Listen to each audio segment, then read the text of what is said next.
사랑하는 새나 친구들 반갑습니다. 여러분과 함께 주일 말씀을 묵상할 최혁중 목사입니다.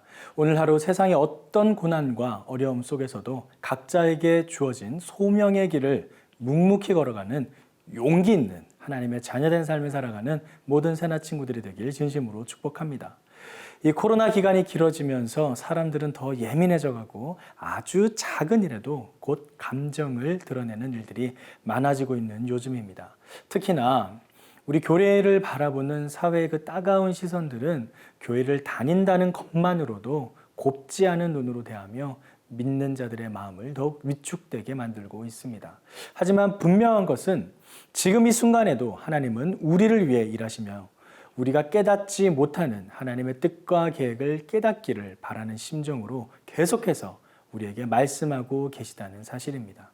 세상이 우리를 오해하더라도, 세상이 우리를 불공정하게 대우하더라도, 세상이 우리를 핍박하더라도, 그렇게 너무나도 억울하게 느껴지더라도 하나님이 세상을 이처럼 사랑하셔서 독생자 예수를 보내주신 것처럼 우리는 그러한 세상을 더욱 사랑으로 품고 사랑을 실천하며 하나님의 뜻을 구해야 합니다.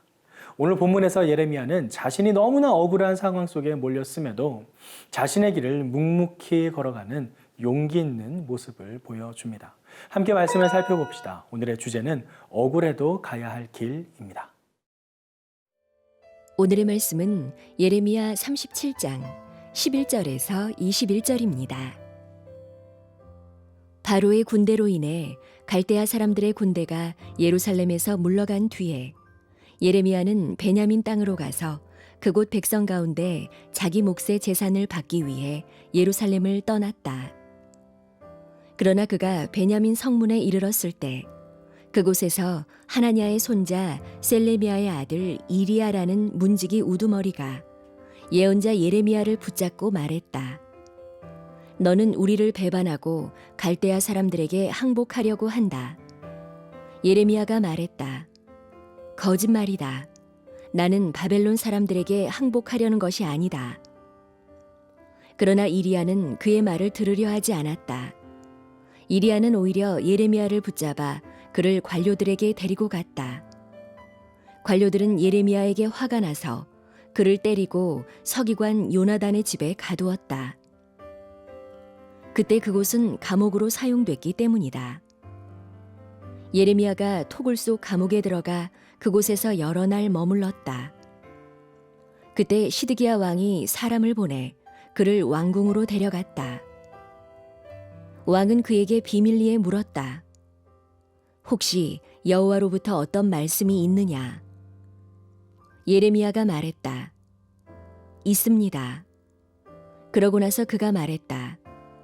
왕은 바벨론 왕의 손에 넘겨질 것입니다. 그리고 예레미야가 시드기야 왕에게 말했다. 제가 왕과 왕의 신하들과 이 백성에게 무슨 죄를 지었기에 왕께서 저를 감옥에 가두셨습니까? 왕께 바벨론 왕이 왕과 이 땅을 치러 오지 않을 것이다 라고 예언했던 왕의 예언자들은 어디에 있습니까? 내 주 왕이여, 그러니 이제 부디 들으시고 제 간청을 받아주십시오. 저를 서기관 요나단의 집으로 돌려보내지 마십시오. 제가 그곳에서 죽을까 두렵습니다. 그러자 시드기야 왕이 예레미야를 경호대 뜰에 있게 하고 성읍 안에 빵이 다 없어지기까지 빵 굽는 사람의 거리에서 날마다 빵 한 덩이씩 그에게 갖다 주라고 명령했다. 그래서 예레미야는 경호대 뜰에 머물렀다. 애국 군대가 잠시나마 예루살렘으로 파병되면서 바빌론 군대가 예루살렘에서 물러가게 됩니다. 어느 정도 자유로운 이동이 가능해지자 예레미야는 베냐민 땅으로 가게 되는데요. 그곳에서 그는 억울한 일들을 당하게 됩니다. 12절, 13절 말씀입니다. 예레미야는 베냐민 땅으로 가서 그곳 백성 가운데 자기 몫의 재산을 받기 위해 예루살렘을 떠났다. 그러나 그가 베냐민 성문에 이르렀을 때 그곳에서 하나냐의 손자 셀레미야의 아들 이리야라는 문지기 우두머리가 예언자 예레미야를 붙잡고 말했다. 너는 우리를 배반하고 갈대아 사람들에게 항복하려고 한다. 우리는 이미 성경을 읽었고 또 결과를 알고 있기 때문에 지금 이 이리야라는 문지기의 우두머리가 하는 말이 거짓임을 알고 있습니다. 하지만 당시를 살아가는 그때 있었던 사람들은 예레미야를 마치 매국노로 치부했었죠. 마치 우리나라가 일제강점기 시절 일본 편에 섰던 친일파 사람들을 매국노라고 한 것처럼 예레미야가 바벨론의 앞잡이라고 생각했던 것입니다. 하지만 예레미야는 결코 바벨론의 앞잡이가 아니었고 이스라엘을 바벨론으로 팔아넘기는 매국노가 아니었습니다. 오히려 하나님의 계획을 선포하는 예언자였고 그 누구보다도 이스라엘이 하나님께 돌아와서 진정으로 회개하고 하나님의 은혜를 받기를 바라는 사람이었습니다. 그런데 그가 자신의 동족들에게 매국노로 몰리게 된 것이죠. 예레미야는 그건 거짓말이라고, 나는 항복하려는 게 아니라고 말을 했지만 사람들은 들어주려 하지 않고 오히려 그를 때리고 감옥에 집어 넣어버립니다. 15절, 16절 말씀입니다. 관료들은 예레미야에게 화가 나서 그를 때리고 서기관 요나단의 집에 가두었다. 그때 그곳은 감옥으로 사용됐기 때문이다. 예레미야가 토굴 속 감옥에 들어가 그곳에서 여러 날 머물렀다. 너무나 억울한 상황에 몰린 예레미야. 하나님의 소명에 따라 산 것뿐인데 세상은 그를 배신자라고 매국노라고 규정합니다. 사랑하는 새나 친구들, 누구나 한 번쯤은 억울한 상황을 겪은 경험이 있을 것입니다. 그때마다 좌절하고 낙담하고 포기하고 싶은 마음이 드는 것은 인지상정일 것입니다. 특히 요즘 언론에서 코로나의 모든 원인이 마치 교회 때문이다 라는 식으로 매도하는 듯한 모습들은 우리의 마음을 더욱 어렵게 합니다. 억울합니다. 정말 억울하죠. 하지만 이러한 가운데서도 분명 하나님은 일하고 계십니다. 지금 이 상황 가운데서도 하나님께서는 우리를 위해 당신의 선한 일을 이루어 가고 계시다는 사실입니다.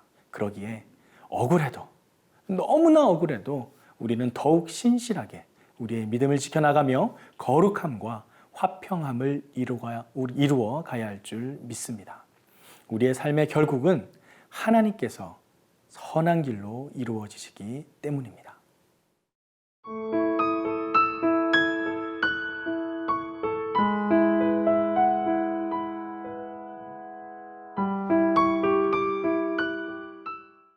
시드기야는 예레미야를 찾아와 하나님의 말씀을 묻습니다. 뭔가 좋은 소식을 듣고자 함이었겠죠. 그는 예레미야를 통한 하나님의 말씀을 듣지 않으면서도 예레미야의 그 예언적 기도에는 귀를 기울이는 모순적인 모습을 보여줍니다. 어제 말씀드렸듯이 자신이 잘 되길 바라는 기복주의적 모습입니다. 17절 말씀입니다. 그때 시드기야 왕이 사람을 보내 그를 왕궁으로 데려갔다. 왕은 그에게 비밀리에 물었다. 혹시 여호와로부터 어떤 말씀이 있느냐? 예레미야가 말했다. 있습니다. 그러고 나서 그가 말했다. 왕은 바벨론 왕의 손에 넘겨질 것입니다.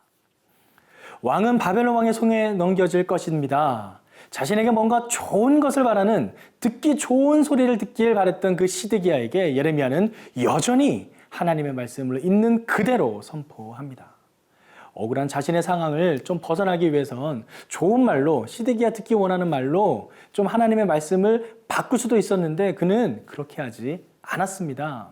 아마 이때 예레미야가 바벨론이 멸망하고 이스라엘은 하나님의 복을 받을 것입니다. 왕은 잘 될 것입니다. 라는 말을 했었다면, 그렇게 시드기야가 듣기 원하는 말을 했다면 아마 예레미야는 감옥에서 풀려났을 수도 있었을 것입니다.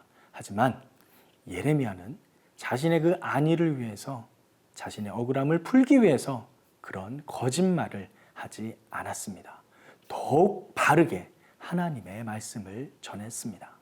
20절 말씀을 보면 예레미야가 마치 죽음을 두려워하는 것처럼 보이지만 사실 그 원문을 문자 그대로 해석하면 내가 결코 거기서 죽지 않도록 이라는 의미가 됩니다. 즉 자신의 사명을 위해 아직 죽을 때가 되지 않았음을 강조한 것이죠. 결코 죽음을 두려워한 것이 아닙니다. 사랑하는 새나 친구들, 우리의 삶이 바로 이와 같은 예레미야와 같이 용기 있는 삶이 되길 간절히 기도합니다.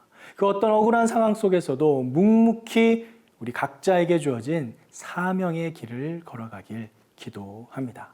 바로 그 길 위에서 세상이 알지 못하는 하나님의 놀라운 은혜가 임할 줄 믿습니다. 함께 기도하겠습니다.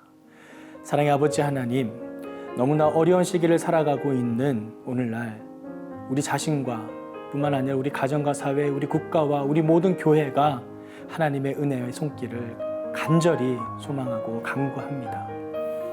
우리가 눈에 보일 때는 너무나 억울하고 불합리해 보이는 이 상황 속에서도 더욱 하나님의 말씀만을 붙잡고 믿음의 길을 걸어가는 우리의 삶이 되게 하여 주시옵소서. 각자에게 주신 그 소명의 길을, 그 사명의 길을 묵묵히 걸어 나아가기를 소망합니다.